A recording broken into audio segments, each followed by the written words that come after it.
یاد رکھیں یہ دنیا کا دستور ہے کہ اگر کوئی بھی اہم واقعہ مستقبل میں پیش آنے والا ہو تو اس کی بشارت آپ کو پہلے سے دے دی جاتی ہے.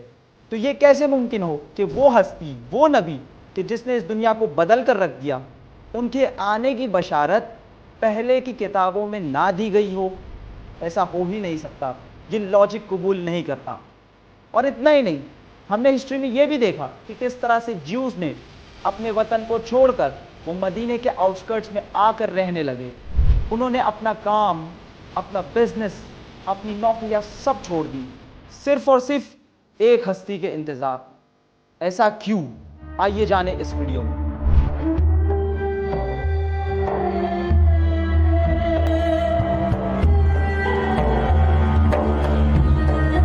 رسول اللہ کی آمد، اس بات کی تصدیق خود قرآن کرتا ہے.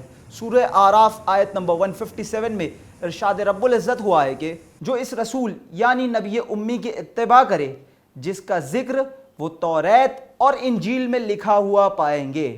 اس کا مطلب تو صاف ہے کہ رسول اللہ کا ذکر توریت اور انجیل میں ضرور ہوا ہے، لیکن کہاں، یہ ہمیں دیکھنے کی ضرورت ہے. اگر میں آپ سے کہوں کہ نام محمد اوریجنل ٹیکسٹ میں آج بھی ملتا ہے تو کیا آپ اس پر یقین کرو گے؟ جان لیجئے جو اولڈ ٹیسٹیمنٹ ہے اسے ہیبرو لینگویج اور جو نیو ٹیسٹیمنٹ ہے اسے گریک لینگویج میں لکھا گیا ہے. Old testament song of Solomon chapter 5 ورس 16، ہمیں یہاں دیکھنے کو ملتا ہے ایک فریز جس میں لکھا ہوا ہے ہکو ممتکم وکلو محمدم.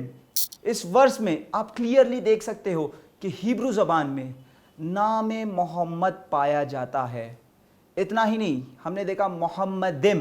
محمدم میں جو ایڈیشن ہوا ہے ام کا، یہ ایک پلورل ہے. It is a plural of respect in the Hebrew language. اور اسی بات کو ثابت کرنے کے لیے آپ کے سامنے پیش کرتا ہوں book of Genesis chapter 1 verse 1.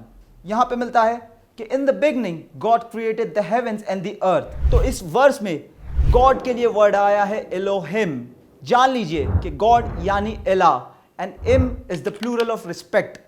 ایک بات غور کرنے کی ہے کہ ہیبرو ہو یا عربک، ان دونوں زبان میں پلورل دو قسم کے ہوتے ہیں. ایک ہے پلورل آف نمبر، ایک ہے پلورل آف ریسپیکٹ. اس کانسیپٹ کو اور واضح کرنے کے لیے آپ کے سامنے پیش کرتا ہوں سورہ ہجر کی آیت نمبر 9. ہم نے اس قرآن کو نازل کیا اور ہم ہی اس کی حفاظت کرنے والے ہیں. تو میں آپ سے سوال کرتا ہوں، اس آیت میں ہم سے مراد کون؟ کیا اللہ کا کوئی شریک ہے؟ کیا ہم سے مراد اس آیت میں اللہ، جبرائیل یا محمد ہے؟ نہیں، بلکہ یہاں پر ہم جو ہے it is a plural of respect. نحنو means we, the plural of respect to show a sign of royalty, a royal proclamation.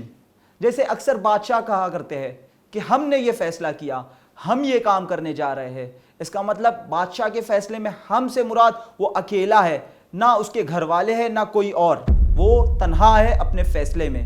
اسی طرح بک آف جینیسس میں جو ورڈ الوہم یوز ہوا ہے گاڈ کے لیے، it is a plural of respect. اور اسی طرح جو سانگ آف سولومن ہے وہاں پہ جو ورڈ ہے محمدم، تو یہاں پر محمد کے ساتھ جو ام ورڈ ایڈ ہوا ہے it is also a plural of respect. اگر آپ کو میری بات پر بھروسہ نہیں تو آپ ان آن لائن ٹرانسلیشنز کو بھی دیکھ سکتے ہو.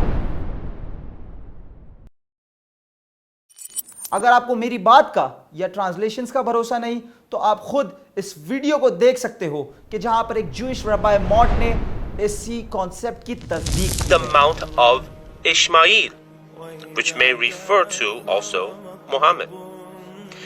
We also discussed Song of Solomon, chapter 5, verse 16. Yes, the name Muhammad does show up. It does say Muhammadim, but the name Muhammad is very plainly in the text. یعنی original Hebrew زبان میں نام محمد پایا جاتا ہے، لیکن جو آج اس کا ٹرانسلیشن ہوا ہے کیا اس نے اس نام کے ساتھ انصاف کیا ہے یا نہیں؟ جیسا کہ آپ سکرین پر دیکھ سکتے ہو یہاں پہ محمد کو ٹرانسلیٹ کیا گیا ہے lovely. But the word lovely isn't a fair translation because Muhammad literally means the praised one. اور خود قرآن اس بات کی تصدیق کرتا ہے سورہ صف آیت نمبر 6.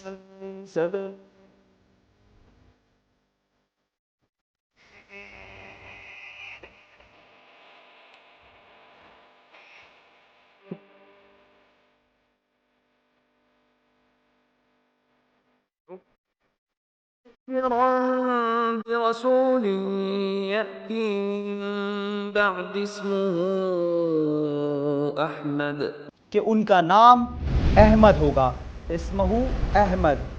اگر ہم اس آیت پہ غور کریں تو Ahmad is a synonym for the word Muhammad, جن کا روٹ ورڈ ایک ہی ہے، حمد، وچ لٹرلی مینس پریز۔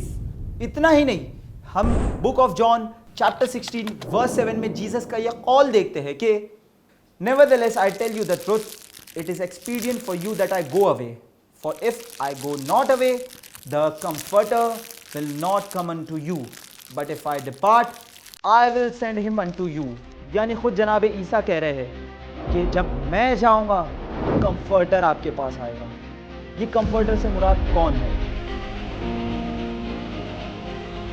اگر آپ کو یاد ہو، کہا تھا کہ جو نیو ٹیسٹمنٹ ہے اسے گریک لینگویج میں پریزرو کر کے رکھا گیا ہے، اور یہ بک آف جان یہ نیو ٹیسٹمنٹ کا حصہ ہے۔ سو یہاں پر جو ورڈ ہے کمفرٹر، جو ہم نے کہا ہے، جو سوال کیا ہے کہ آخر یہ کمفرٹر ہے کون؟ So let's dive into its meaning. The word comforter comes from the Greek word that is parakletos, اور اس کا مطلب یہ ہوتا ہے دا پریزڈ ون۔ تو آپ سے سوال کرتا ہوں، ہو از دس پریزڈ ون؟ کون ہے جس کی حمد کی گئی ہے؟ تو اور کوئی نہیں بلکہ جس کی حمد کی گئی ہے وہ ہے محمد۔ اگر اتنی واضح دلیلوں کے بعد بھی لوگ ہمارے آخری نبی کی نبوت پر ایمان نہیں لاتے تو بس قرآن ان کے لیے اتنا ہی کہتا ہے، بے شک آنکھیں اندھی نہیں ہوتی بلکہ وہ دل اندھے ہوتے ہیں جو سینوں میں ہے۔